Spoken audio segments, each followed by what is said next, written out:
Wait for me to sit.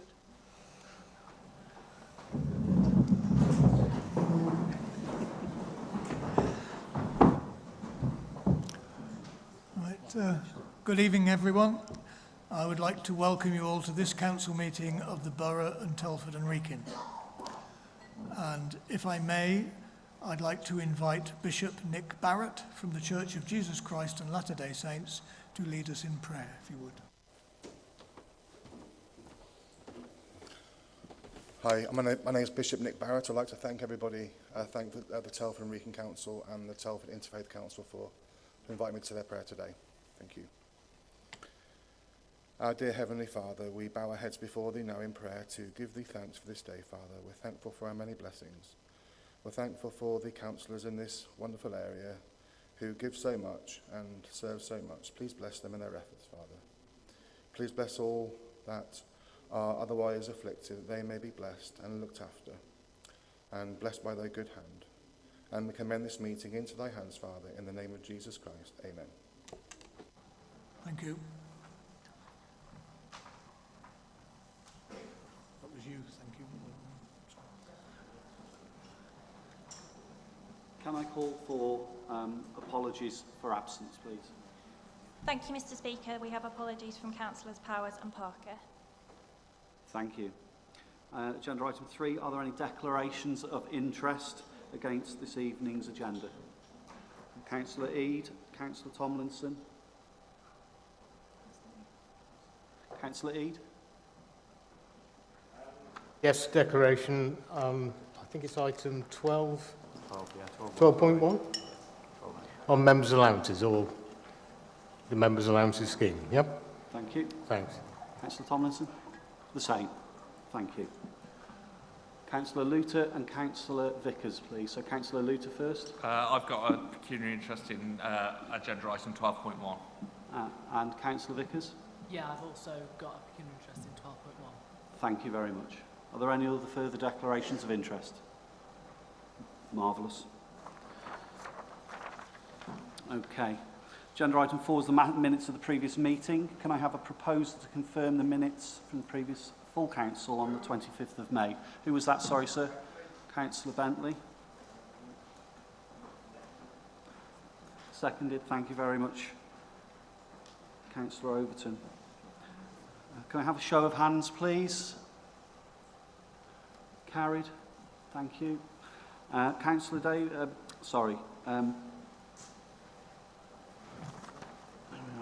Leaders' report and announcements, agenda item 5. Could I invite the leader, Councillor Sean Davis, to address the meeting, please? Thank you, Mr. Speaker, and it's good to see so many here today. Anyone who knows me knows that I'm passionate about this borough. Like you, I live here, I bring my family up here, and I'm proud to live here. We put ourselves forward as local councillors because we want to make a difference. And I'm leader of the council because I'm determined to create a better borough. Last week, I also had the privilege of becoming the chair of the Cross-Party Local Government Association, a national role which gives us an opportunity to influence government's thinking on the role and importance of local government and to push for decisions that impact us to be made closer to home. Living and working amongst those we represent, we live and breathe our communities. We recognise the strengths that they have and the challenges that they face too. Whether it's a single voice looking for a resolution to a personal issue, or a collective voice calling for change around a common cause, as members we will listen and act upon our residents' behalf. When we last met a few weeks ago, I talked briefly about our 100-day action plan, a plan which aims to inject energy and focus into the work that this council does in the first weeks of our new administration. Aligned with the manifesto that we were elected upon in May, we will now work to deliver on the promises that we gave, to protect, care and invest in our brilliant borough. Yet it is actions, not words, that makes a difference on the ground. The first of the 16 wide-ranging actions to be completed was launching a legal challenge against the Stairway solar farm. On a stroke of a pen, Whitehall sealed the fate of some of our most strategically important and much valued landscape by giving the developers the green light. The Stairway solar farm will be even more intrusive than New Works Lane, blighting the surrounds of the Wrekin for generations to come. Together, the site extends to 230 acres, the equivalent of 174 football pitches on the Stairway site alone. 77,000 solar panels will be present on much-loved beauty spot. As a council, we fully support the production of green energy.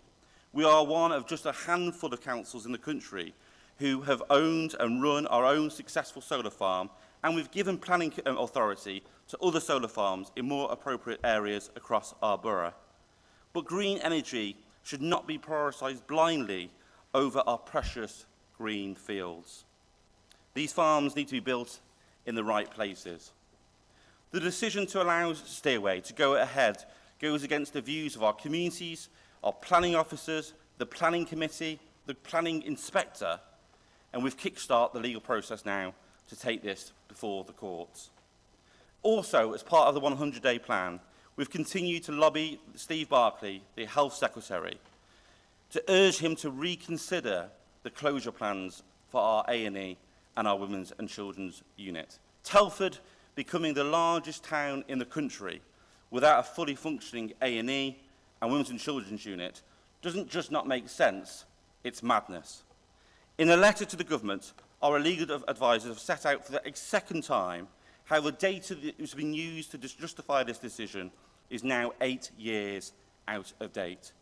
Building on the issues and highlighting the greater health inequalities, our ageing population, and also the fact that 1 in 5 of our residents do not have access to a car or a van. This means that our residents are having to use public transport 4 hours on a bus to Shrewsbury to see their friends and their family who are ill. And it reminds me of my own personal story, when my brother was born premature, and my mum spending 3 hours for 3 months a day, 3 hours a day for 3 months, travelling to and from Shrewsbury on 3 buses to see her premature child. We made progress back then. The decisions to reverse that progress are diabolical. And, of course, look at our ambulance service. Now, the prospect of waiting hours for an ambulance to come, and when it arrives, our residents across Telford Wrekin having to take that impossible nerve-breaking trip down the motorway to the Royal Shrewsbury Hospital. I do hope that we can come together as members to make the case for Telford and Wrekin that this simply does not make sense. And finally, Mr. Speaker, we've done so much for our borough. We've invested in our thank you, I'm just coming to an end. We've invested in our facilities, and together we'll create a better borough and continue to be on the side of our residents. Thank you. Thank you, Councillor Davis. Moving on to the Mayor's announcements, agenda item 6, I'll now hand over to the Mayor, Councillor Arnold England. Thank you. Thank you. I would like to ask members to note the engagements undertaken since the last council meeting. They are shown in the list circulated. Following my formal appointment as Mayor in May, I have been fortunate enough to attend a number of engagements around the borough, from summer fetes to awards evenings. Not forgetting having the pleasure of meeting with Her Royal Highness the Princess Royal at the Harper Adams University, where they shared some of their latest work and the impact of their scholars, not only from the UK but globally, have had on research and the local economy. I also met the High Commissioner of Kenya, which was quite a privilege. This is part of their Together We Will Make the Difference 2023 strategy. I would like to finish by saying that I look forward to continuing my term in office and attending any forthcoming engagements, particularly, as I've said, community. I also attended a 103-year-old birthday celebration in Wellington. I mean, wow. I may get there. I look forward to it. So, thank you all. Thank you, Mr. Mayor. Before I move on to the substantive items of business, I just want to say that we have a full agenda this evening. It is important that everyone has an equal opportunity to be heard, so I expect all members to stick to their time limits with their speeches and their comments, and I will give a time warning as members approach the end of their speech. The timer is visible to all, and I will also stand, if needed, to bring those comments to a close. Okay.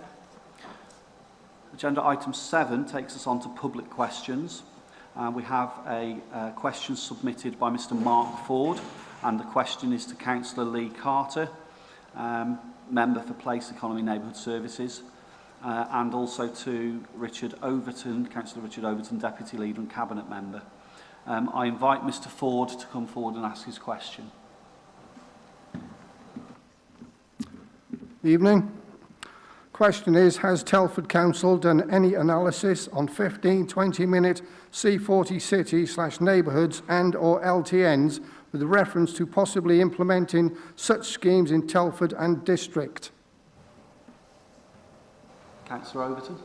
Thank you, Mark, for your question. Oh, there you go. Thank you, Mark, for your question. Telford is not a city, and while the council support the notion that our residents should be able to access local key services in their communities, such as being able to shop in a local high street, access education and health services, we are not and will not be introducing 50-minute cities in Telford and Wrekin. Thank you very much, Councillor Overton. Councillor, question on that. I'm afraid not, Mr. Ford. Thank I'd you. just like all the chap saying Telford's not a city. This is referring to all towns, cities, etc. Mr. Speaker, the rules in the Council's Constitution, Rule 7.7, state that a member of the public can ask one question only, and that question has to have been submitted 7 clear working days in advance, as Mr. Ford has already done. Mr. Speaker, it's a matter for you, but they are the rules of the Constitution. Thank you. Thank you very much. I will follow the rules of the Constitution on this case. Mr. Ford, thank you for your question. Appreciate your time this evening.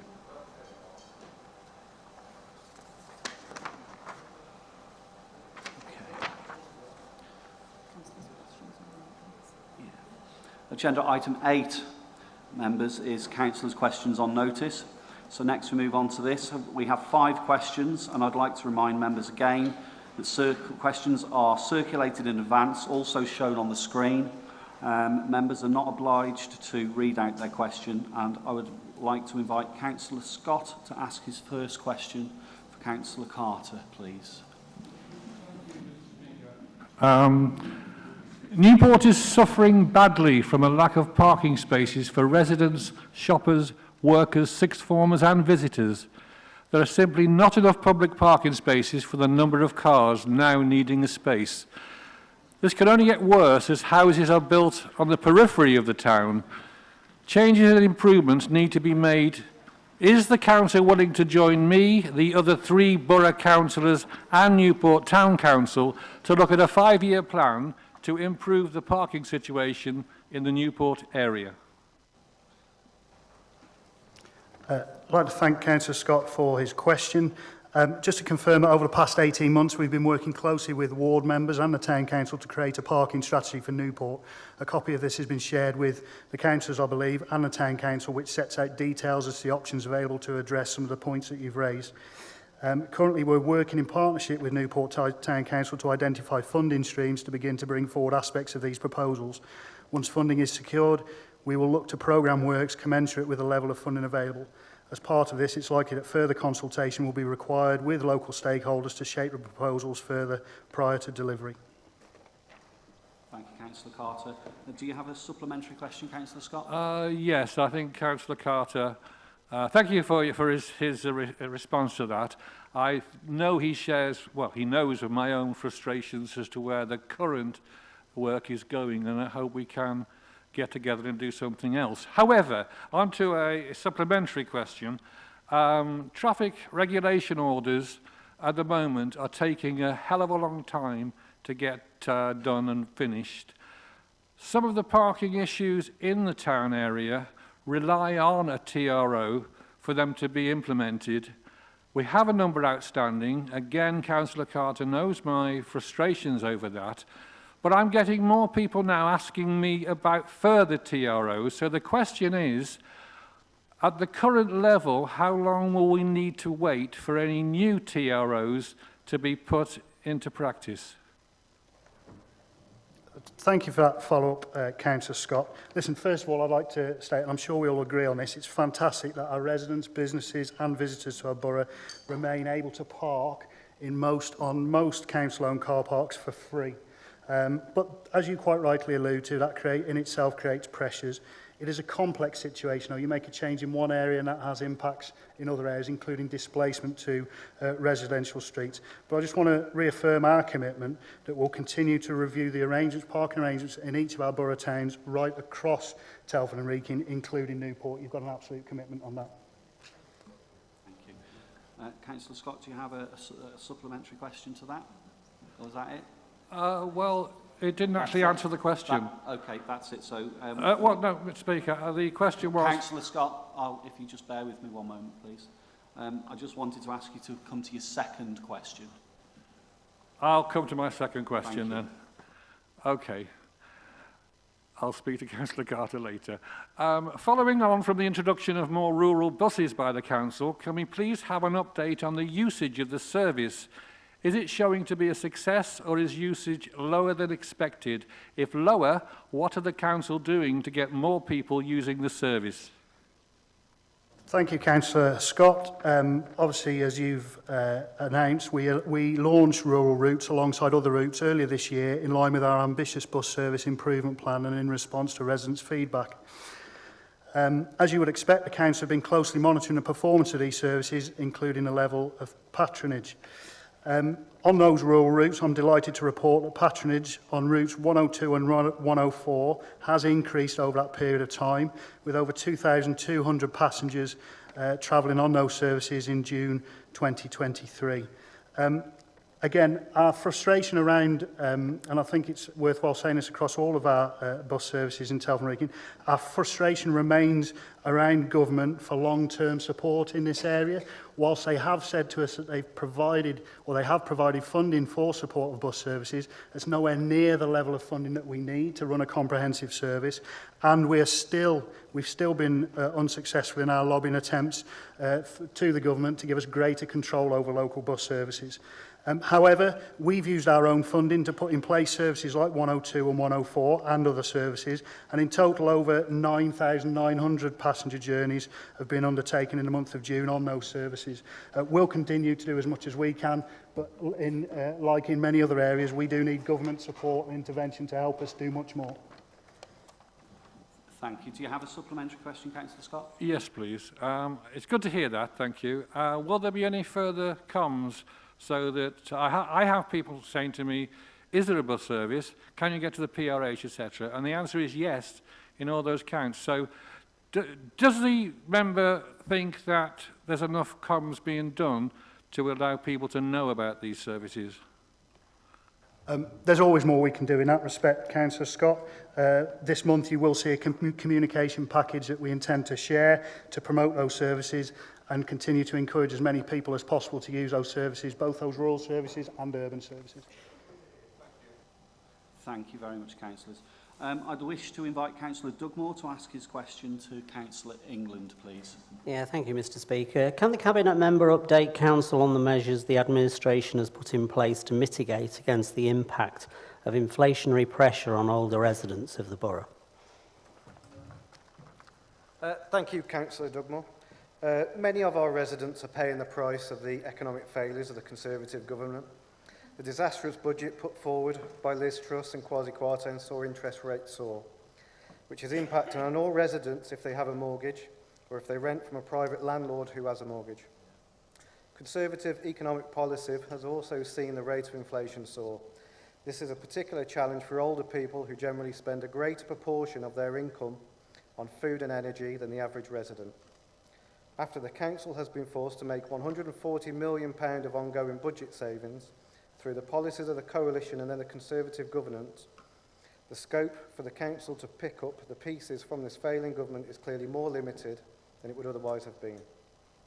However, supporting the most vulnerable members of our community is at the heart of what we stand for. I am proud that when we set our budget for the current year, we invested over £7 million of new funding into adult social care services. And on top of that, we have today also agreed to invest a further £2.8 million into adult social care. In addition to adult social care services, residents on low incomes can apply for support with their local council tax bill. Older people are eligible for relief up to 100%, depending on their particular circumstances. There's also advice and support linked to the cost of living strategy and the support that the wider council has offered through people through warm spaces, benefit reviews, etc. As Councillor Dugmore will be aware, the council has implemented a £12 million cost of living support package. We froze the general level of council tax both this year and last year, only applying the government's adult social care precept. We have the lowest level of council tax in both the West and the East Midlands for the services that this council provides. Residents in a Band D property save over £500 per year compared to a resident of a Band D property in Nottingham. Much, Councillor England. Councillor Dugmore, do you have a supplementary question? Yes, Mr. Speaker. The member is clearly aware of the impact rising living costs are having on vulnerable adults in the borough. Could the member explain why the administration chose now as the best time to impose new and increased charges for those in receipt of social care, while at the same time taking money out of their pockets by reducing their minimum income guarantee? With regards to that, so we're currently consulting to fully understand the impact of our proposed changes, and the consultation closes on the 4th of September, and I just encourage all residents to engage in that process.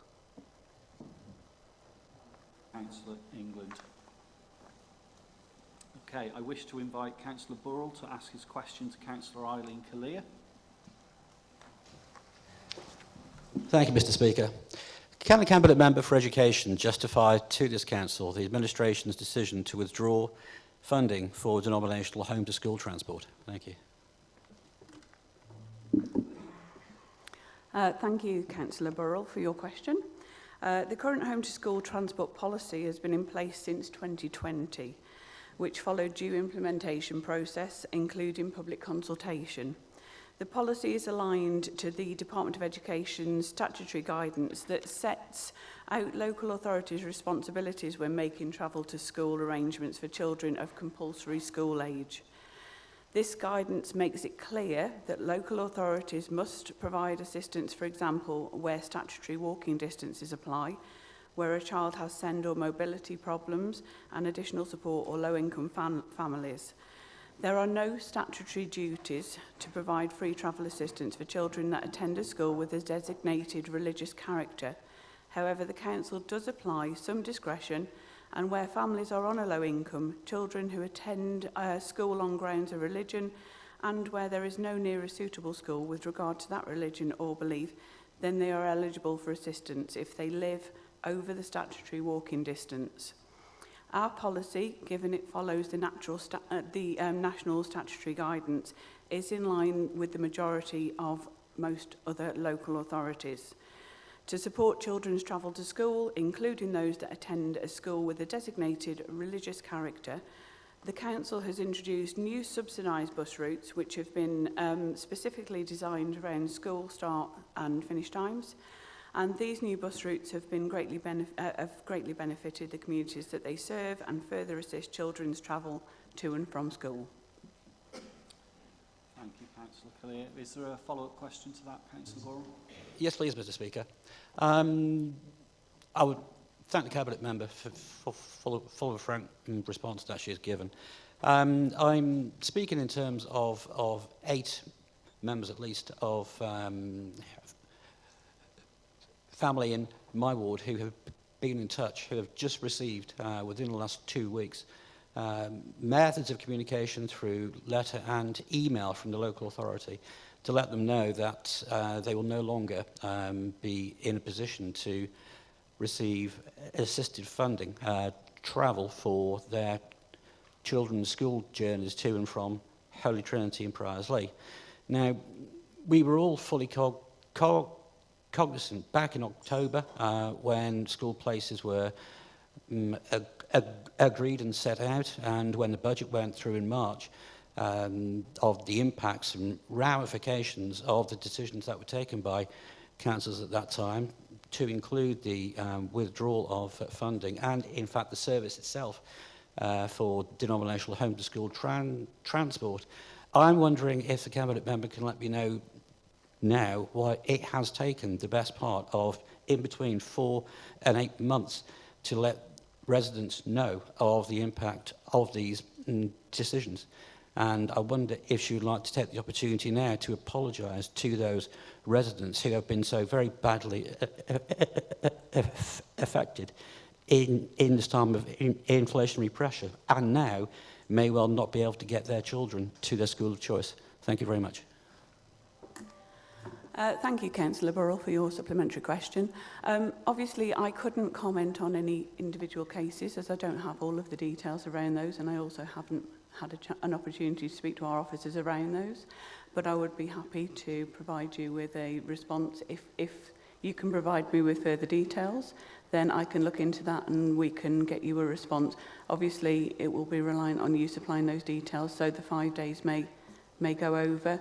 But it is very difficult, and obviously, you know, just around the transport budget, I've got to mention, I mean, our pre-16 budget is 3.6 million.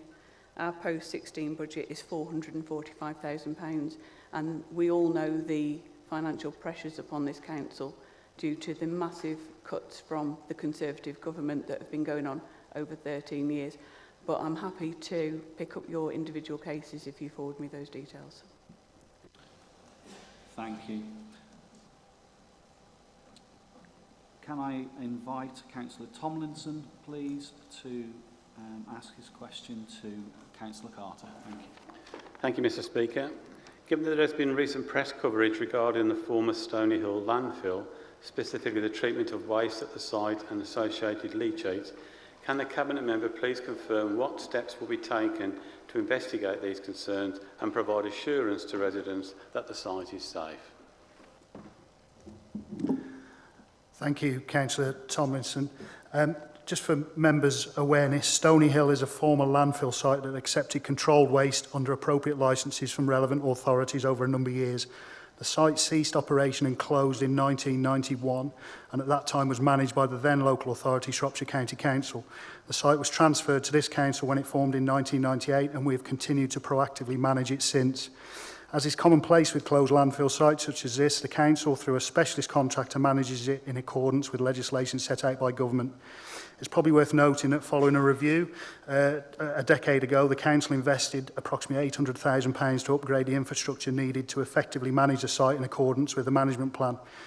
But to provide assurance to this council and the residents, I can confirm that extensive and regular monitoring and testing across the site is undertaken to ensure the site remains compliant, and will be really robust in how we do this. Thank you. Do you have a supplementary question, Councillor? Speaker, but given the concerns that have been put to me, it'd be lovely if the council could then publish any independent reports it gets from a really good independent tester and put those in the public domain so everybody can see what those results are. If the Cabinet member could give assurances on that, I'd be grateful. Thank you, Councillor Thompson. So I just want to outline that since 1998, we've undertaken regular testing and assessment, and that's undertaken by specialist accredited laboratories that are independent. The most recent assessment has been undertaken within the last month as part of our routine management of the former landfill site. It's worth noting the council has appointed Veolia, separate to our household collection service, who are recognised industry leaders in managing sites such as this up and down the country. Thank you very much. That concludes that agenda item. We now move on to agenda item 9, the CSE Inquiry update. Can I please invite Councillor Carter to propose this item? Thank you, Speaker. Today is 1 year and a day since the independent inquiry published its report into CSE. The report before you sets out the work taken to date in respect of the Council adopting and implementing all of the recommendations. Members know that we've been working with individuals with lived experience to help shape our implementation of the recommendations. And Mr. Speaker, if you'd allow me, those individuals wanted to say a few words at this point, and I would ask that their video that they've recorded those words on is played now. I'm Holly Archer. I am a lived experience consultee. Scarlett Jones, and I'm one of the lived experience consultees. I'm Joanne Phillips, and I'm a lived experience consultee. I've been actively involved with the inquiry from the beginning. My job role within this process is to make sure that the real human aspect is brought into the room. I see my role as being a critical friend, using my experiences to challenge decisions made. To provide input and oversee and consult with the partners and stakeholders, as well as Telford and Wrekin Council on rolling out the recommendations from the Tom Crowther report. We use the experience that I have from working with people with experience of CSE, both victims and survivors. Any challenges that we come across or that they come across, I'm able to bring to the table and tell people that there's an issue. If something works, I'm also able to say that it works too. I'm very passionate about getting this right. I have no problem raising a concern, explaining why something's not working very well, trying to find a process or something that works better or is more friendly for people just to generally use and access. We have constructed conversations and we are making progress. I think we're on the right path. I think there's a lot more to do. You know, what I want to show people is that actually we do a proper job. Child sexual exploitation is always evolving, so we need to make sure that our policies and procedures and the way we react to that is also evolving with it too. I'm really impressed with how the council have come together. They're very clearly very committed. I would like to say that I'm very impressed with the licensing team. They've gone above and beyond all expectations. I do think that the future looks good, and as I go out and speak to the local authorities, I do tell them to look to Telford to see the changes that we're making here. Okay, thank you.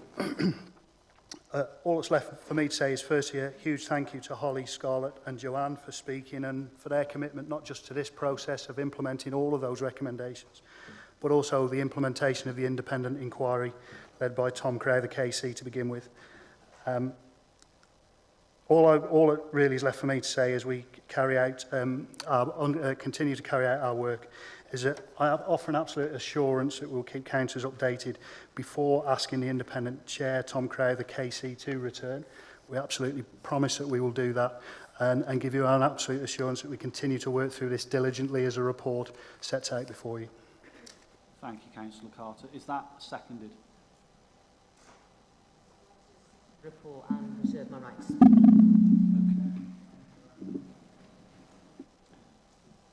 I'll open that to the floor. Councillor Tomlinson, Bill Tomlinson. Thank you, Mr. Speaker. I welcome the update the Council's received today and the progress that's been made. And it's quite humbling to hear what these young ladies have said as to their engagement and their part in that process itself.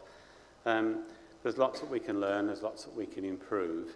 In terms of processes and procedures, when this was brought to Council previously, we set up quite a complex reporting structure, and I would just like to emphasise that on our behalf, a member nominated from our group would love to take part more in this process.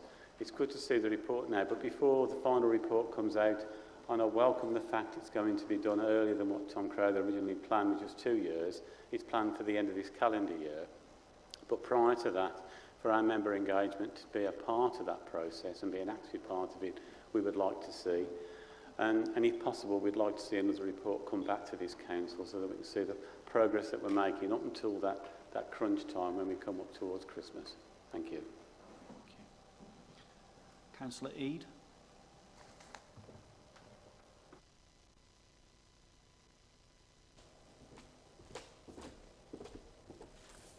Thank you, Speaker.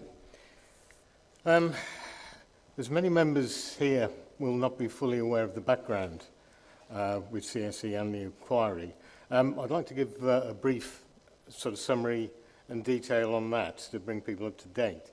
At that time, this council for some considerable months resisted calls for such an inquiry to take place.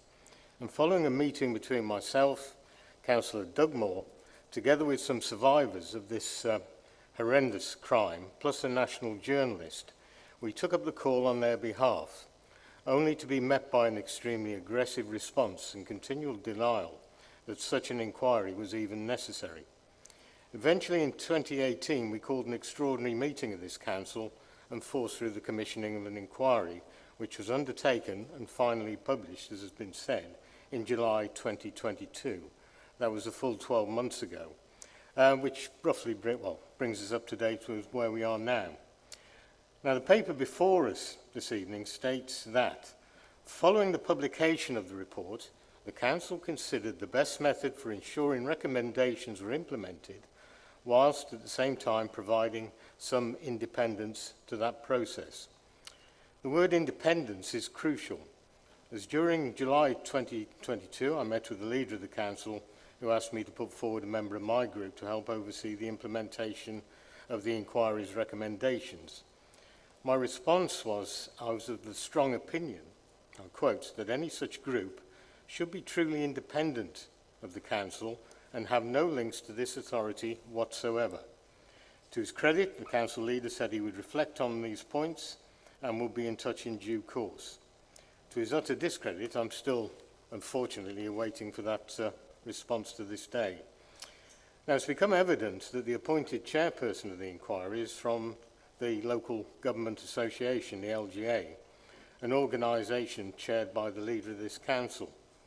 But not only that, prior to this council's acceptance of the need for an independent inquiry, in or around 2017 at a full council meeting, a number of high-profile speakers from the police and local government were wheeled out in front of us to tell us why we were absolutely wrong to be insisting on an inquiry at all.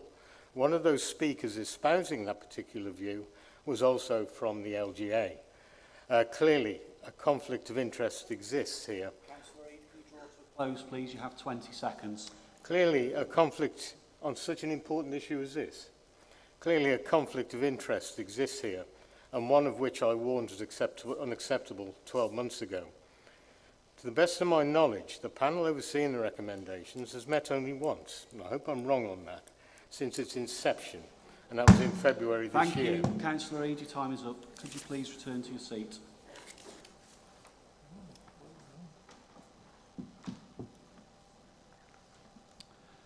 Okay, can I...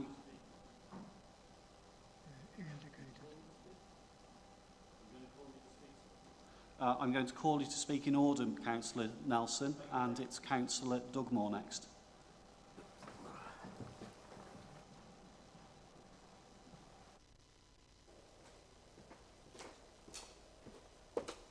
Thank you, Mr. Speaker. Well, this should be an agenda item on every council meeting, not just this being the first one. But it's taken a long time coming, but finally we have some evidence of action regarding the recommendations in the inquiry into child sexual exploitation. The leading members of this administration said was unnecessary. Reading through the report, several questions spring to mind. Why did the review group not meet for 7 months after the recommendations were released? And even then, it was only for 90 minutes, which averages out around 2 minutes per recommendation with regards to the report.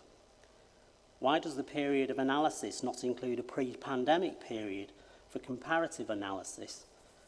So, obviously, the information is all over the pandemic, and as we know, things were slightly different during the pandemic. The taxi compliance data includes all complaints. Surely it should only relate to complaints from children or under 18s to be relevant to this report. And it would be interesting to know how many of the taxi complaints were actually referred to other authorities, so that we can see what the scale is regarding all taxis licensed wherever they are. Time doesn't allow for me to carry on with all the myriad of questions I've got, and there's obviously still a lot of work to be done, but only about 20% of the report hints at real progress on the recommendations. There's a lot of irrelevant information in there that may be relevant to other crimes, but doesn't relate to child sexual exploitation. Many of the people with lived experience that I've spoken to doubt the independence of the review body and agree with myself that a fully independent agency such as the NSPCC or Barnardo's should be appointed to be the review body, and therefore give confidence for everybody that action is actually being taken. It will be interesting to see what Tom Crowther makes of the progress when he comes to review the situation. Thank you, Mr. Speaker. Thank you very much, Councillor Dugmore. I'll call Councillor Tim Nelson to speak now, please. Thank you, Mr. Speaker. These are fairly technical points, and they refer to the Cabinet report, just submitted this morning, pages 495 to 497. And in section 7.1, it opens at the very beginning that CSE complaints will be considered by the customer relations team, but doesn't make it clear how confidentiality will be ensured given the incredible sensitivity around CSE complaints, and I'd like the Council to consider that. The process for complaints to the Council in respect of CSE has got two stages. We've got stage 1, which is Council-led, and then stage 2, which is led by an independent person. But the gateway to get from stage 1 to stage 2 is managed by the Council, and that's unacceptable. It should be managed by an independent person, whether a complaint should be escalated from stage 1 Council to stage 2, an independent person. And the point is that CSE, the context of CSE, is not like other contexts. In the context of CSE, the Council needs to be more transparent, more open, and more flexible than other contexts. Thank you. Thank you. You don't want to speak? Okay. Councillor Carter? Thank you, Mr. Speaker. I've heard that everything that's been raised, some valid points and some not so. I think it's worth pointing out that actually the history for those, the history lesson that was provided to those in attendance perhaps starts at a very convenient point in time, that this report goes back for 40 years and does include the period 2007 to 2011. It also misses out the point that for a long period of time we were asking the government to be part of the National Inquiry, which is only recently published and which, interestingly, the government have failed to adopt all of the recommendations provided in that report. In terms of other detail, the review group is not the group overseeing the implementation, and the analysis for 3 years is included in the annual report. Ultimately, and I said this last time, that Tom Crowther KC will be the ultimate arbiter of the success of this work that is ongoing. And to describe it in some of the ways that has been described in the last couple of minutes is wholly unfair to the whole team of licensing officers, social workers, child abuse through exploitation workers, a whole raft of police officers, health workers, people right across Telford Wrekin Council who are all working diligently, professionally and thoroughly to ensure that we implement all of these recommendations as soon as we possibly can. To say that there's only been one meeting is also untrue.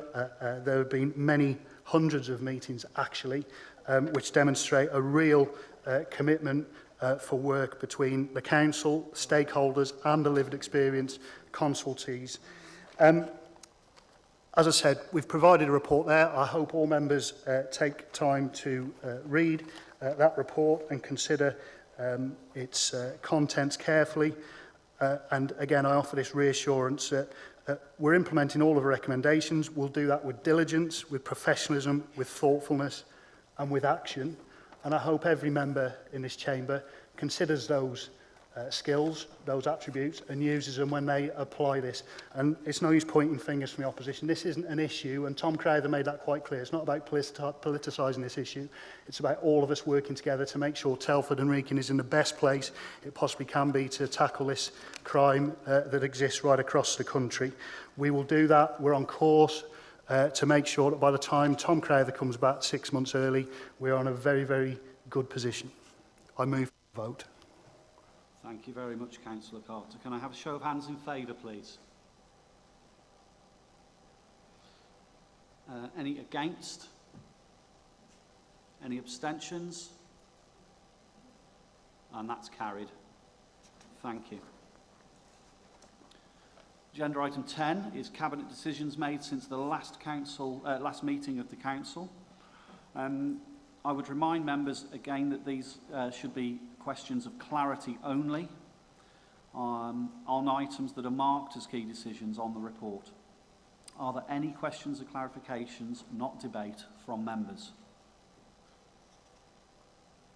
No? Thank you. Agenda item 11 is recommendations from Cabinet. 11A, Financial Outturn Report.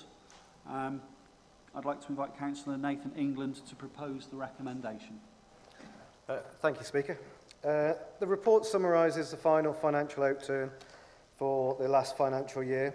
In overall terms, we had a very small underspend of £12,000 on our £135 million net general fund revenue budget, which is in line with what was reported to Cabinet in February. Last year was an extremely challenging one financially. The additional investment that we had to make into children's safeguarding totaled just under £6.7 million. And the additional investment into adult social care was just over £8 million. These pressures were offset by active management of budgets to generate underspends from most other departments, but also by using the £3.95 million budgeted contingency, together with just under £4 million benefit from Treasury management and some use of available one-off funds. By taking action to reduce spend where possible, we didn't have to call on the budget strategy reserve, which ended the year with a balance of £21.7 million with no commitments against it. Section 5.4 shows that we carried a positive balance of the £13 million ring-fenced public health grant forward, and Section 5.5 shows that we also carried a small credit balance of the £111 million ring-fenced dedicated schools grant forward, after a very small planned use of balances. Many other councils have extreme pressure on their DSG budgets, so this performance is outstanding. Section 7 of the report summarises the outturn on the £87 million capital programme. This ended the year with 87% of the programme spent, which is a really good result, with 97% of the education and skills programme spent and 95% of the neighbourhood and enforcement services programme spent. Section 8 of the report deals with New Place. Key financial highlights for the year are a revaluation gain of £2.8 million on the value of the portfolio, bringing the total value of New Place assets to £87 million. Profit after tax of £316,000, a dividend of £188,000 paid to the council, but the total financial benefit to the council being £1.9 million, which mainly arises from the difference in interest rates between the cost that the council has borrowed funds at and the rate that we lend to New Place at. In addition, the council also benefited from council tax paid by New Place residents and the New Homes Bonus grant payments. Income collection performance is detailed in Section 9 of the report, which shows that we ended the year slightly ahead of target for council tax and business rates, but slightly behind on sales ledger invoices. The council's draft full set of accounts has been published on the website, and this was considered at the Audit Committee on the 31st of May and will now be audited by Grant Thornton. Given the cuts that the government has made to funding that we receive and the significant demand and cost pressures for social care services that we and most other councils are seeing, to end the financial year in such a healthy position is an outstanding result. Thank you, Councillor England. Councillor Overton, do you wish to second? At the end, that's fine. Do you reserve your right? I will, but I don't think I need it. Okay, thank you. I'll open that item up to the floor. Any questions? Councillor Bill Tomlinson, please. I just want to put our group's thanks on record for the very good financial team that we have here, who help get these records out and manage our finances. It was mentioned at Cabinet today that, you know, for the years that I've been on the council, I've done an excellent job of keeping us within budget. But it's not just the financial team that need credit for that. It's all members of all parts of the council that have had to find amazing and weird ways to try and save money over time. And it's not always been easy, and their flexibility is really welcomed.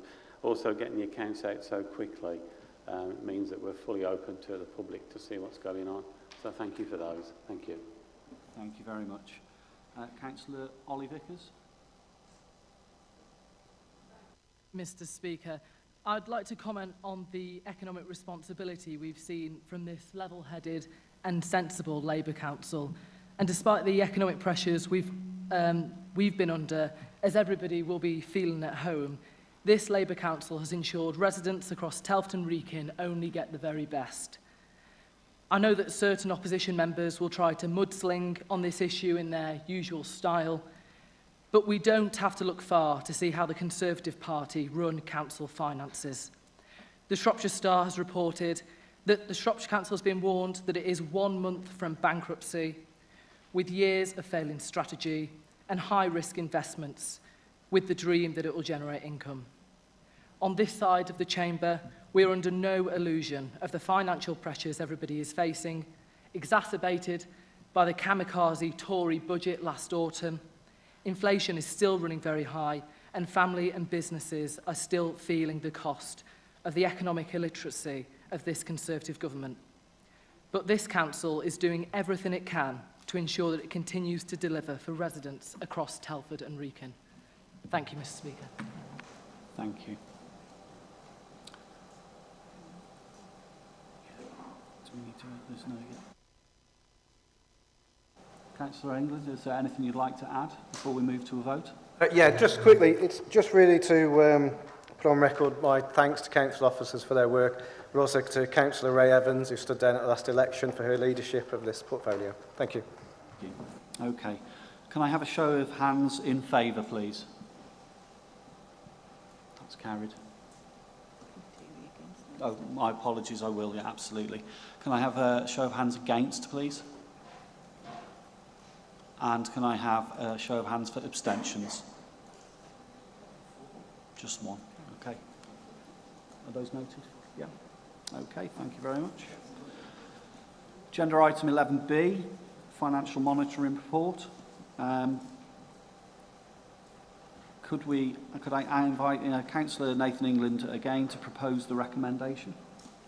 Thank you again, Speaker. This is the first financial monitoring report of the year. The budget provides the latest monitoring position for the revenue budget, the capital programme and the Council's main income streams. The report also recommends that the Council's loan to the Ironbridge Gorge Museum Trust is extended by 2 years. Members will be aware that since the budget was prepared, inflation and interest rates have increased significantly. We have also seen significant increases in demand for key services, partly driven by the cost of living pressures faced by our residents, and we therefore need to make additional investment into children's safeguarding and adult social care. Key pressures include children's safeguarding. An additional investment of £3.8 million is needed to meet demand. Adult social care, where additional investment of £2.8 million is required. The estimated additional cost for the 2023-24 pay award is £2.7 million, which is largely driven by the significant increase in national living wage due to the high inflation rates. The Council has a long track record of actively managing its budget, having remained just within budget every year since 2011, despite having to make budget savings of £140 million per year. Because of the pressures that we and most other councils are facing this year, which are driven by national issues, all services have been asked to take early action to identify savings that can be used to offset the pressures. The result of this action is that we are now projecting that despite the need to make the additional investment in frontline social care services, we expect to the end of the year be within budget and still have £1.3 million of the revenue budget contingency in hand at the end of the year. This has not happened by accident, but by Cabinet members being proactive and working with senior management team to address the unavoidable pressures and demonstrates the administration's commitment to retaining our track record of sound financial management. The capital programme totals £145 million and we expect to have spent around 93% by the end of the year. Income collection rates are slightly behind target, perhaps reflecting the cost of living pressures faced by residents and businesses. Section 5.4 of the report refers to the loan made by the Council to the Ironbridge Gorge Museum Trust, which had an outstanding balance of £171,000 at the end of March. Unfortunately, The impact of the pandemic and then the cost of living crisis has impacted on visitor numbers at the museums. And the Museum Trust has therefore asked if the Council would reschedule the loan repayments over a longer period. We have therefore agreed to a 2-year extension. Councillor Overton, do you wish to second that? I'd like to speak. And reserve your right. Thank you very much. I'll open that up to the floor. Does anybody wish to make ask questions? Councillor Bill Tomlinson, please.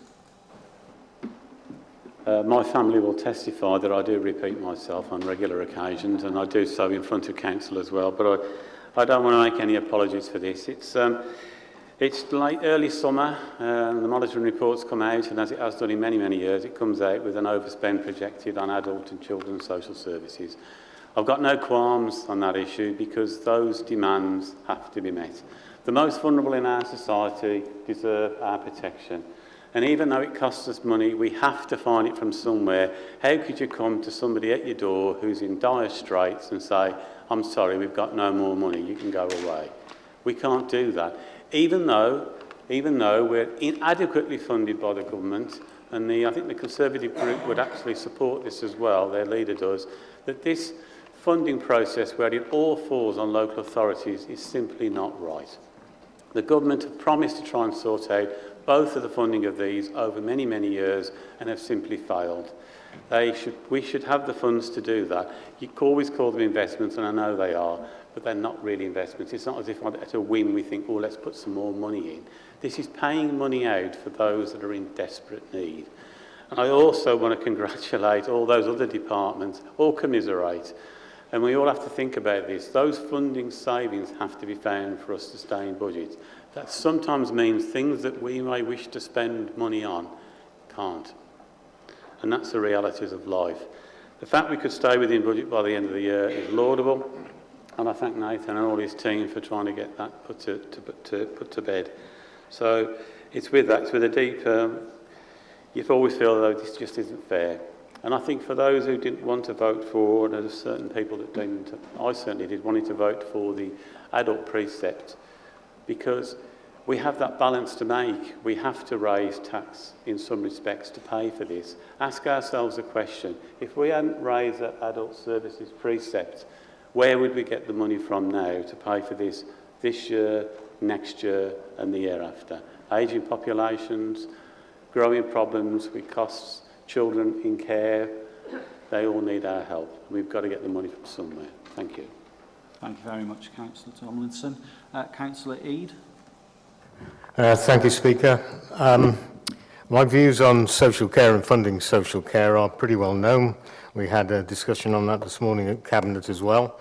I also agree, certainly partially with what Bill had to say, is that it should be, I believe, funded from central government. It takes up a huge portion of the council's budget, and it reduces the ability, of course, to look at other services or improve or extend other services as well. However, it wasn't only the failure of this government, as I keep pointing out. Successive governments over many years have actually failed to sort this problem out, and we are where we are with it. I just wanted to remind Bill, he's got a short memory, he abstained on the budget, and he abstained on expenditure, as I recall, pretty well, to be honest. It was an abstention over the spending on public relations, and this council gets a cake, it gets an amount of money, and it's up to this council how it divides that money and how it spends that money. And if it decides to put, and double what it was a few years ago, spend that money on public relations, telling everybody how great we are, then that is a decision of the administration to make. But it could have been spent elsewhere, and that money could have been put into social care. And certainly the consultation we're having at the moment with people with care at home, which I think is an awful proposal, there would have been no need whatsoever to have gone down that path. Councillor Kelly-Middleton, please.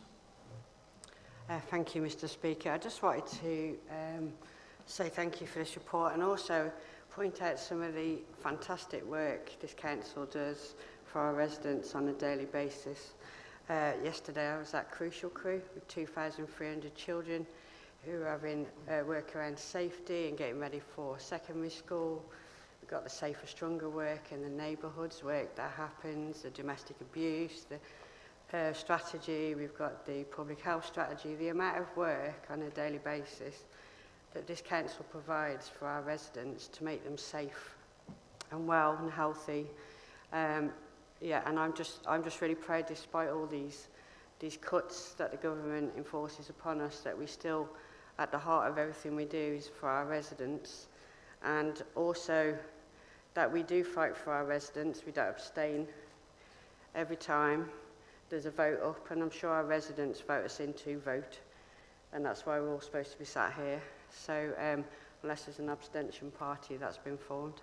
But yeah, so it's about, I think, us continuing to fight and work hard for our residents, which we do on a daily basis, without all the arguments. You know, so I'd just like to say well done to the whole team for all the work that we do. Thank you. Councillor Overton, is there anything you wanted to say? Yeah, I think I'd like to support what Councillor Middleton just said, but also support what Councillor Tomlinson said, and the fact that, you know, adult social care is an issue that was supposed to be solved by the last election of the Conservative government with Boris Johnson, when he said he would sort this out, and it's just been kicked into long grass. Unfortunately, you know, I do agree with Councillor Reid on this, that the fact is that this is a national issue that needs sorting. Local authorities and local people shouldn't be picking up the cost for this area of expense. But we, as an administration, support the most vulnerable, and we continue to invest in public health, in preventative measures, to try and make sure when people get older that they are not costing us more money. And we don't have any funding from the NHS as our partners in doing that. And I think that the government should recognise the great work that local authorities do, as Councillor Middleton said, with our public health strategy, with our health and wellbeing strategy, all the things we put in place to try and make people healthier as they get older. But as with an elder population, it is key that we need the government to try and solve adult social care, because unfortunately it's costing more and more money every year as people are getting ill and needing the resources we need, and it won't be solved unless the government takes hold of this. And I hope that at the next general election, a Labour government's elected that will solve this issue. Thank you. Councillor England? Just to thank all members really for their comments. Thank you. Thank you. Okay, can I have a show of hands in favour, please?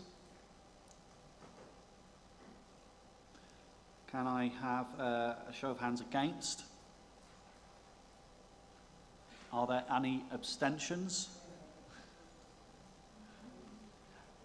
Thank you, that's carried.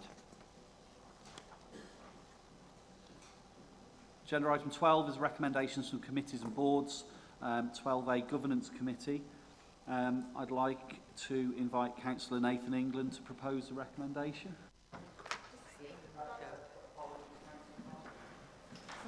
Can I make a declaration of interest? Indeed.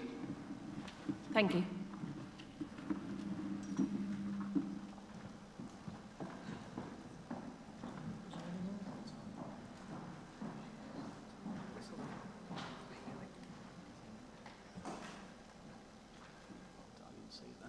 Councillor England. Thank you, Speaker. This report provides an update on a number of matters. There are several recommendations which, Mr. Speaker, I would like to take on block. Recommendations A and B relate to the terms of reference for the Governance Committee, a new committee set up this municipal year to undertake the functions of the former Standards and Council Constitution Committees and the Member Development Steering Group.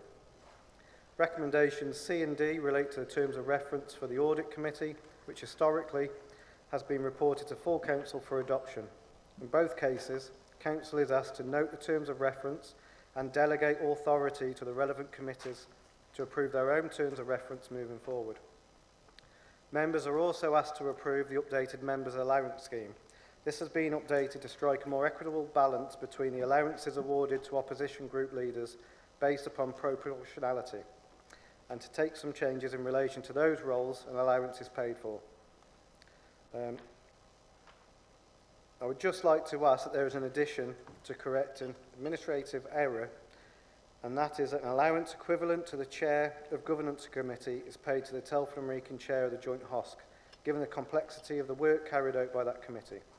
The personal circumstances of members whether, for example, a parent or a carer of elderly relatives, should not be a barrier to them participating in council activities.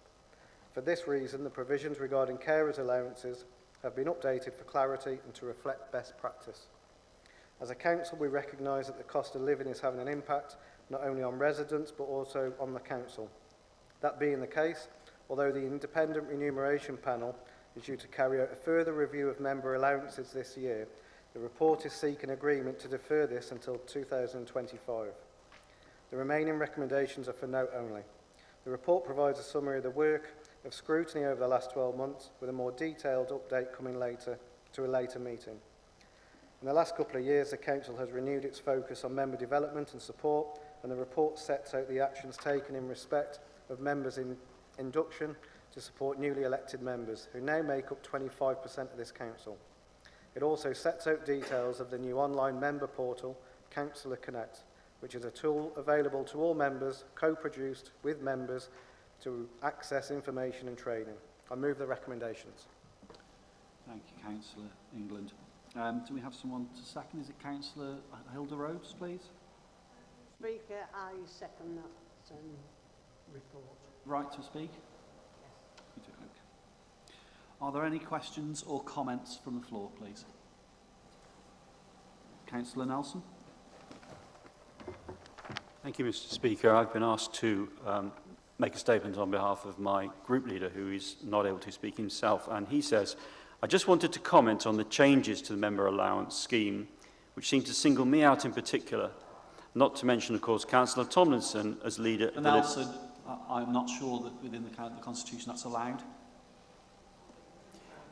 Oh, well, I'll make a very brief point then. It refers specifically to opposition group leaders. And could the Lib Dems please learn to oppose? In the 8 years I've been on this council, not one have they voted against the administration, not once. Thank you, Mr. Speaker. If you are closing me off or not, can you carry on? I'm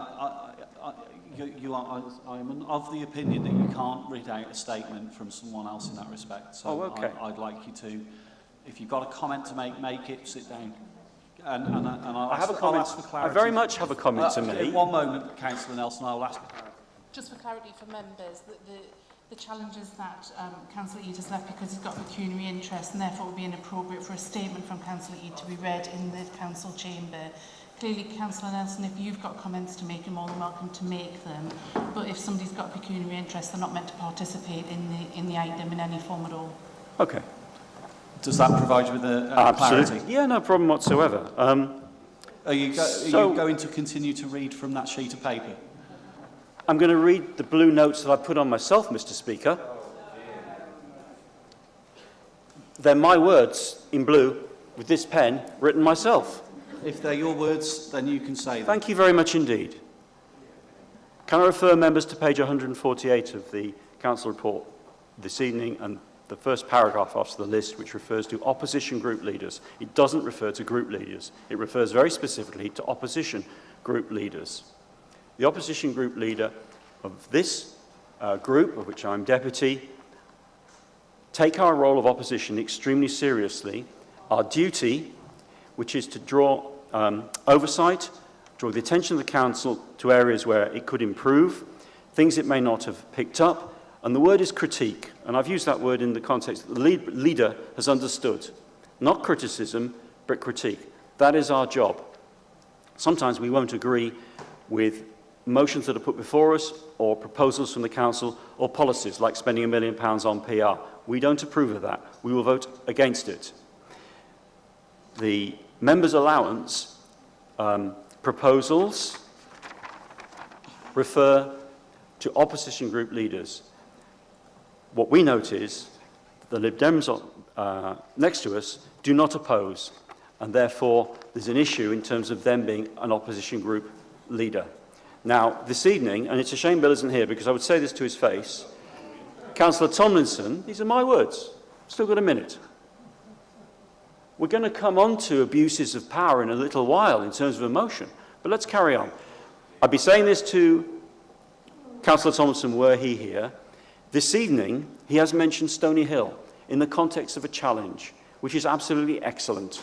but one swallow does not a summer make. Let's see a trend of my Lib Dem colleagues stopping opposing Her Majesty's government in this chamber, but opposing Labour, because that's their job. Thank you very much.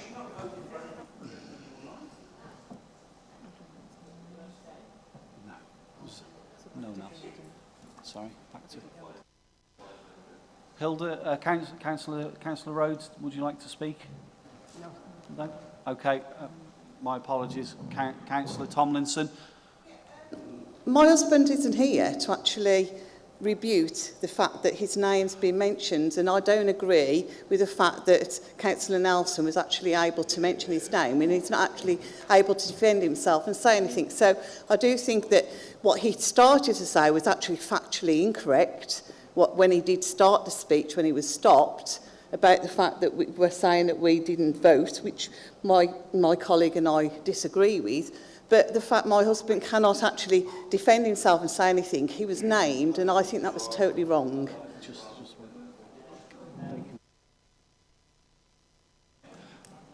Can I comment on that? Okay. Can I move to the vote, please? I've taken advice. Can I move to the vote, please? All those in favour? All those against? And any abstentions? That's carried. Yeah. They could leave their own. Who's next, I wonder?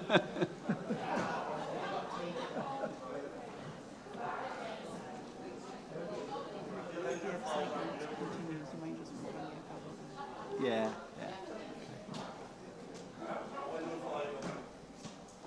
Okay. Agenda item 12B. Can I invite Councillor Nathan England to propose the recommendation, please? Thank you, Speaker. This report sets out some changes that the Governance Committee has recommended to be made to the Council's constitution. These include some changes to reflect new post holders within the Council, updates the Council address following the vacation of Addenbrooke House, recognises the creation of the Governance Committee and clarifies that the rules of debate contained in the Constitution apply to all committees, including Cabinet. I move the report. Okay, thank you. Councillor Hilda Rhodes, are you seconding that report? Thank you. Do you reserve your right to speak? Okay, thank you. Are there any questions or comments, please? No? Okay. We'll move to the vote then in that case. Can I have a show of hands for all those in favour? Thank you. All those against? And all those who wish to abstain? That's carried. Thank you.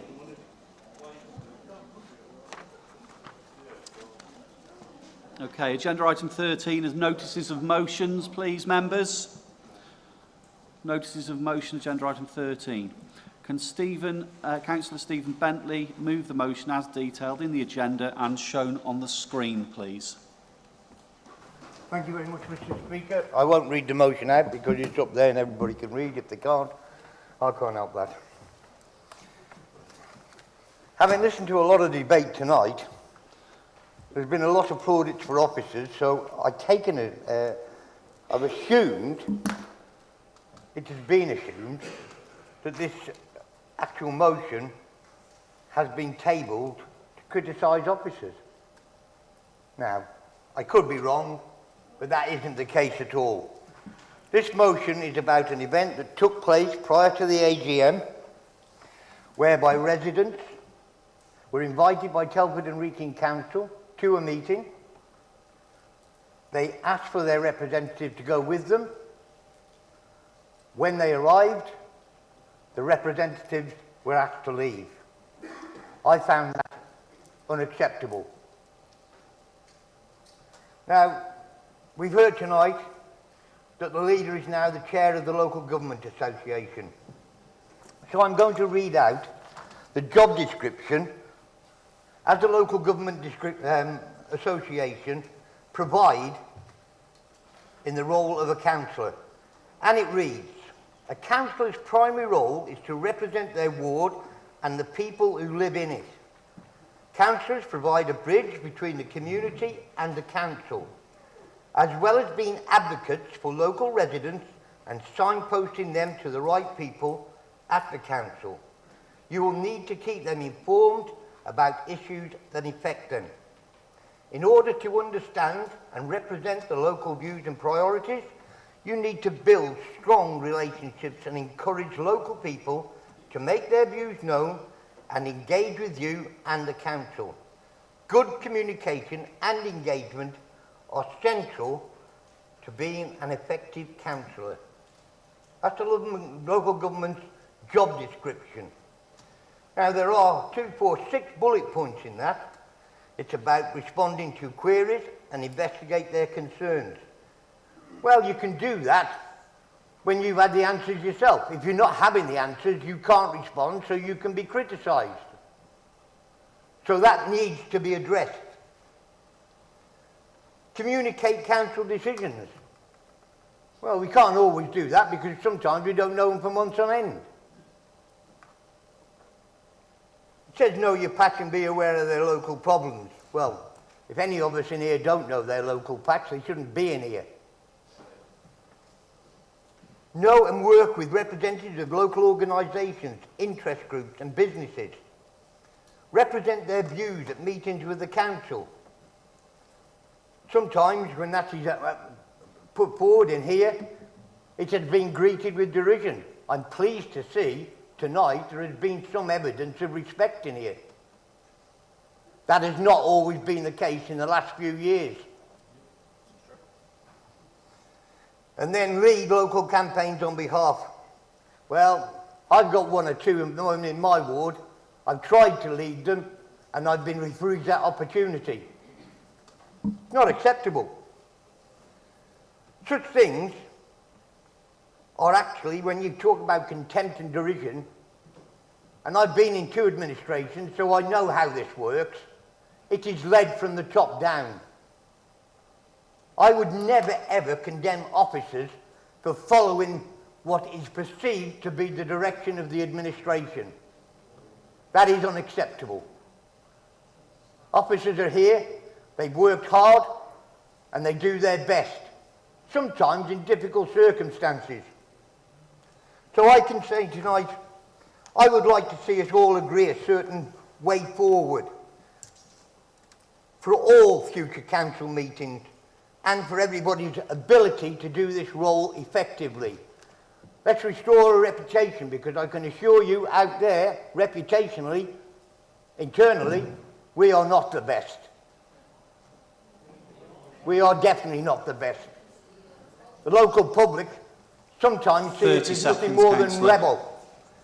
So I would like us to agree, respect for one another, return of effective communication, constructive debate without people being moved, responses to emails which are directed to specific individuals, not intercepted, delegated or ignored, and every employer of this authority should know the elected members.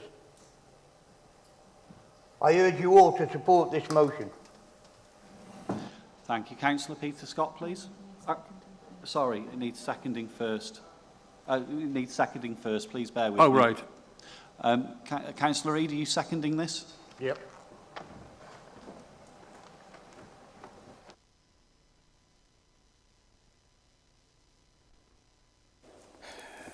Thank you, Speaker. Can I firstly say that the way that this administration has treated previous motions that we put forward, and indeed hopefully not this one, has been a symptom of a wider issue, really, of trying to shut down opposition and debate.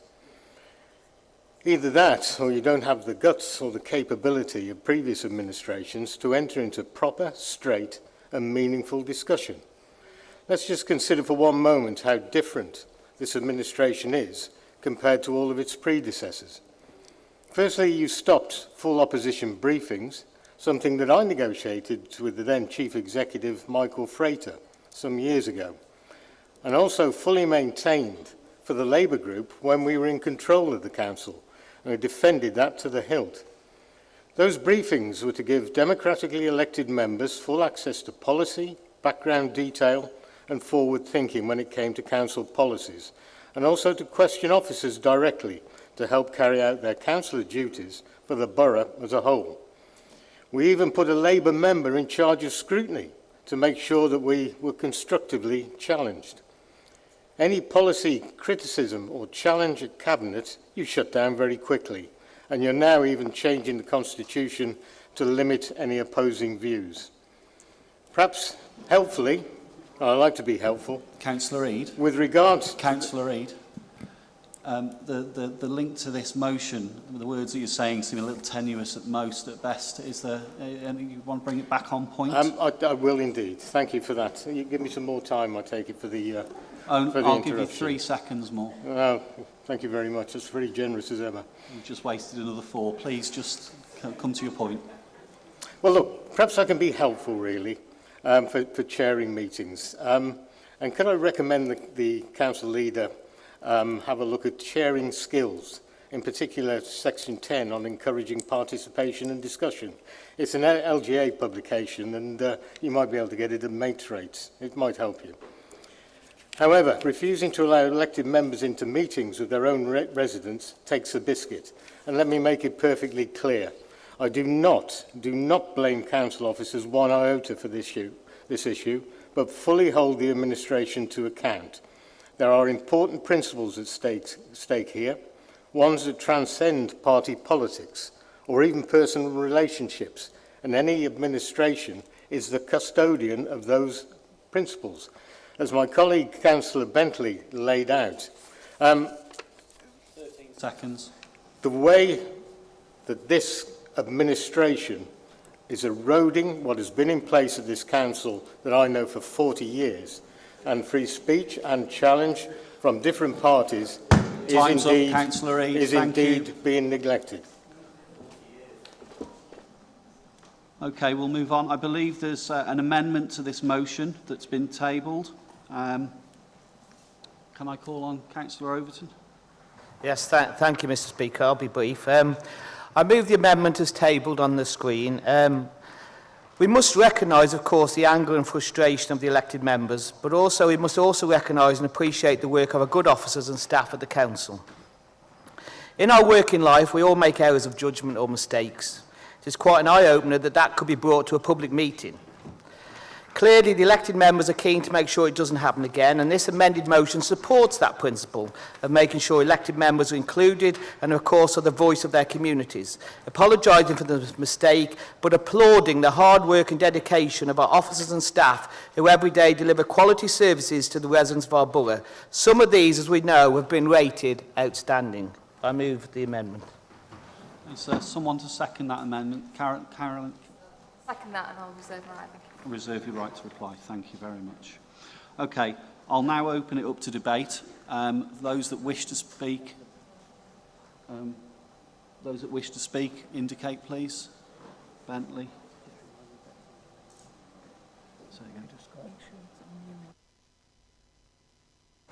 The others, Councillor Scott. Okay, I'll take them in order. Okay. Councillor Bentley, if you want to speak, and can you make sure that it's on the motion, please? Which one? On the amendment, sorry. Oh, I can do that, yeah. No. First and foremost, yeah, I don't object to the amendment at all. But I have to say, I can't see the point in it. It doesn't really differ too much from before. I've already acknowledged the officer's effective contribution to everything here.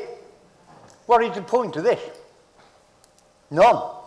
It just means that they have done once more what they have to do, add a few words to probably self-ingrate themselves. It's crackers. Why can't I not just stay with it? It also takes away the ability for us to take on board those recommendations, if you want, that I've included in the report. Unless you're going to say yes to my motion, because that includes them. Your amendment doesn't. Thank you. Councillor Scott and then Councillor Davis, please.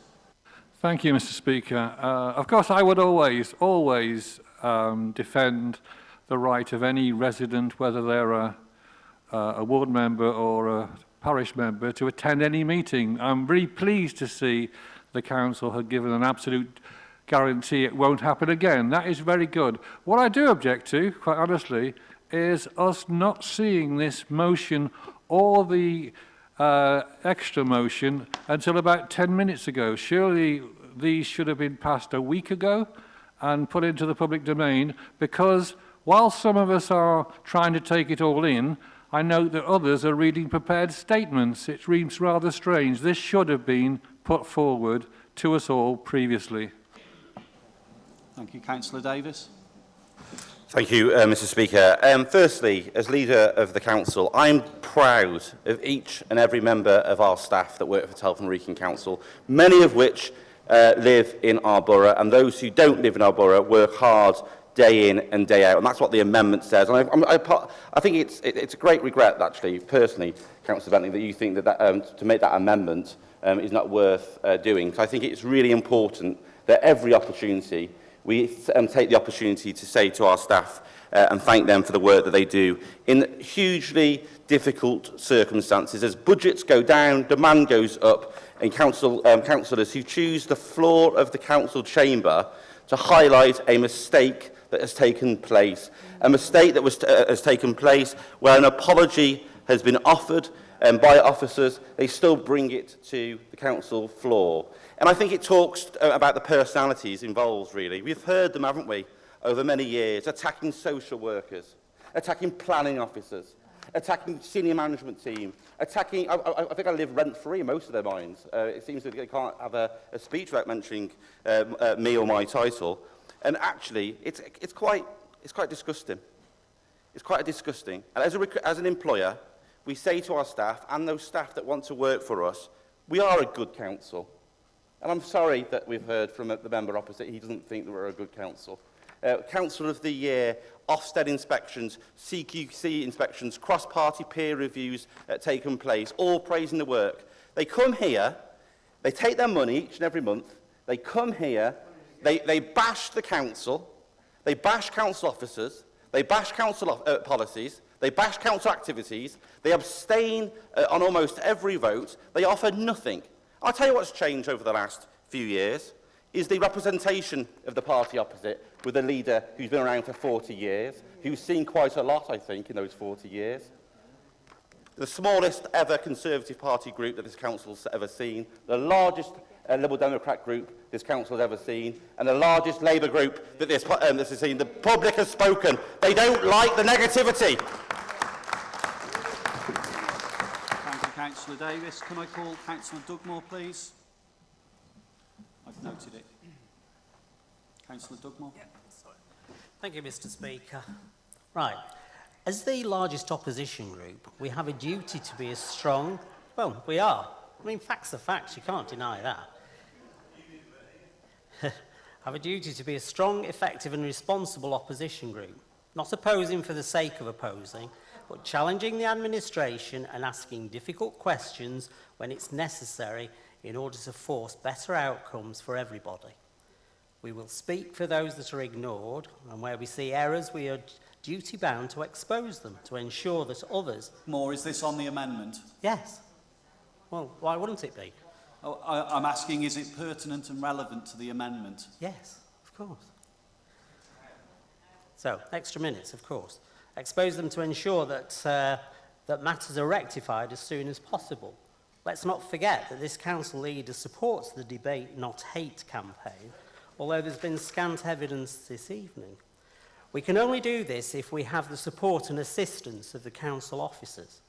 At Westminster, the opposition parties have regular briefings by the civil service to ensure that even if they do not agree with the direction of the government, they understand and, more importantly, have input into the processes.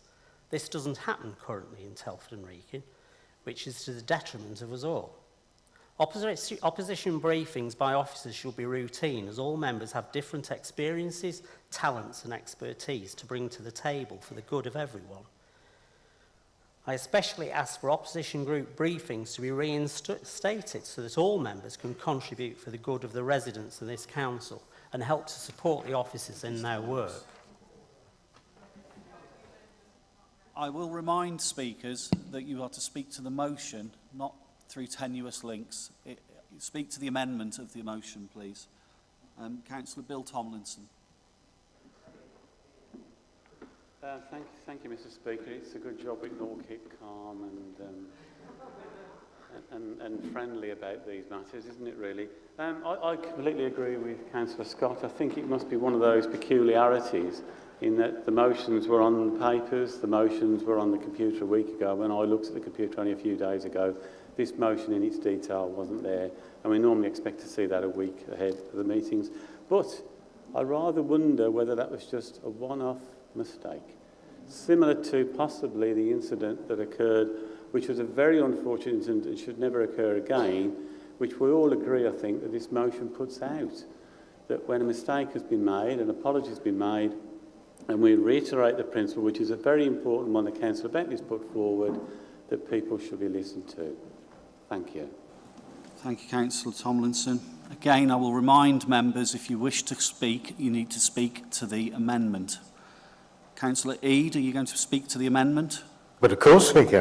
Why wouldn't I? Just some clarification as well, if I can, about the motion. It was put forward some time ago, and I noticed also it didn't appear on the papers. I have to say, because of what's been said about attacking council officers, I don't recall a single instance when, well, I certainly haven't personally, or members of my group, and I'm rather astonished at that. And if we can put the leader of the council right, really, on something, no, it's not the largest Labour group. It has been larger. And it's not the smallest Conservative group. That has been smaller, too. We went down to 3. And 12 years later, from that point, we were in control of the council. You weren't there. Look, it's quite simple. With this, there is an issue here about information being withheld. The administration runs the council, the administration is responsible. Nobody is attacking officers, and there is a continual and similar process that's happening here time after time when that sort of information, that backup, those briefings, the ability or the opportunity to challenge the administration on issues is being taken away from us altogether. That is not democratic. Some of your predecessors would be ashamed with what you're doing, to be quite honest. But there was a time when we could stand up and have a reasonable debate, and hopefully those days will come back to us. But when it comes to attacking officers, that has never been done, to my knowledge, never at all. Okay. I've got one more person that's asked to speak, and then we will move on in proceedings, because I'm not sure that everybody has actually spoken to the amendment, quite frankly.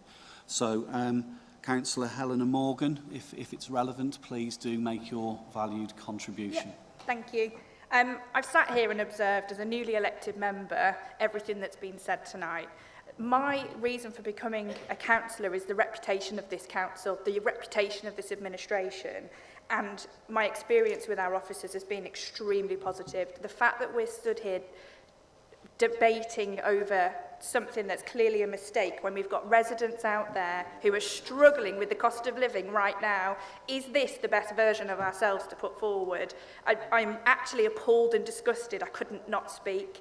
This is not what we should be debating. I absolutely agree this amendment to this motion, because the officers need to know that during this time, the hard work they've put in, that this needs to be acknowledged. And no, we shouldn't be challenging mistakes that have already been apologised for when we're all human. And I'm appalled and disgusted that this is what we're all talking about today, knowing what's going on in our community right now. Thank you, Councillor Morgan, for speaking to the amendment and bringing some sense back to this debate. Can I call on Carolyn Healy, please? Thank you, Mr. Speaker. Frankly, I just don't understand why this was brought forward as a motion. The only thing I can think is actually the original motion wasn't, the intention wasn't actually to debate about one incident where there's a mistake. It was to open up a discussion about opposition briefings, and that strikes me as a much reduced Conservative opposition that is searching for relevance.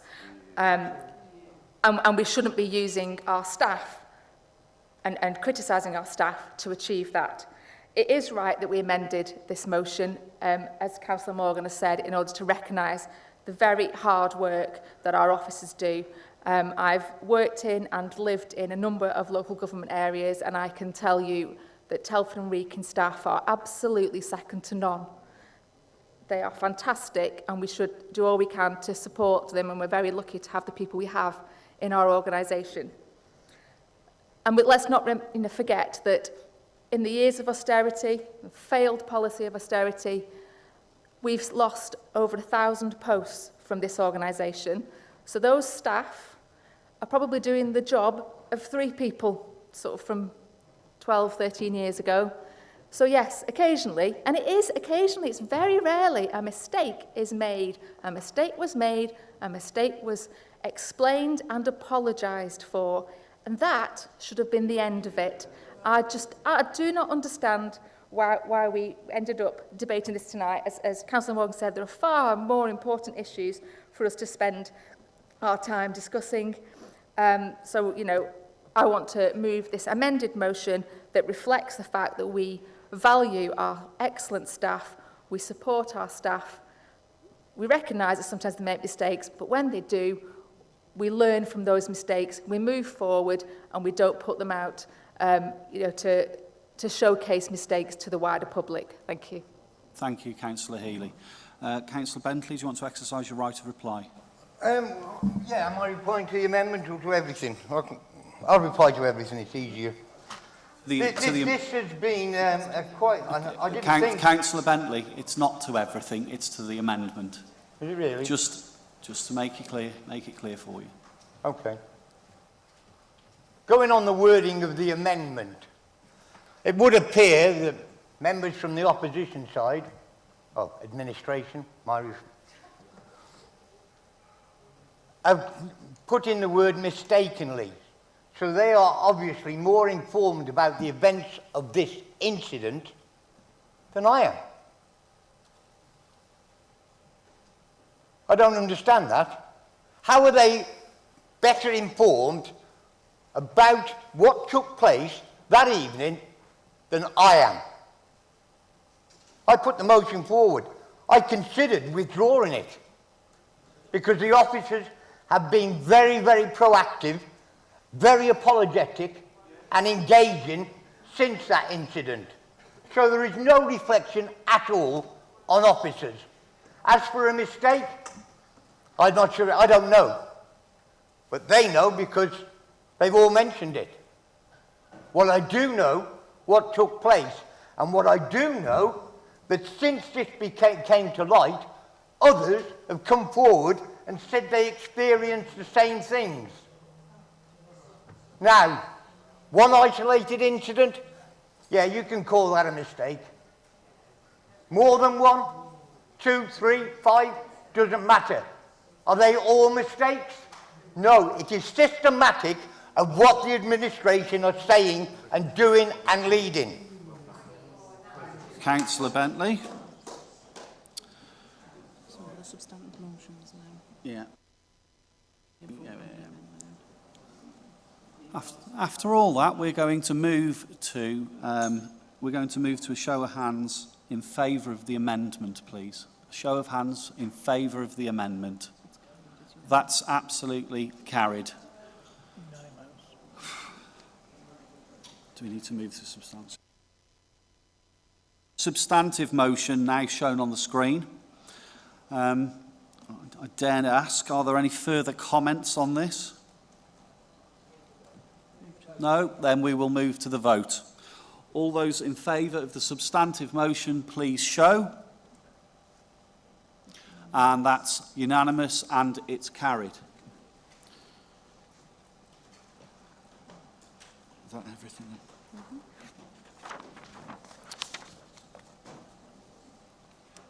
I'd like to thank you all for attending. The next meeting will be on the 30th of November 2023. Please stand for the departure of the Mayor.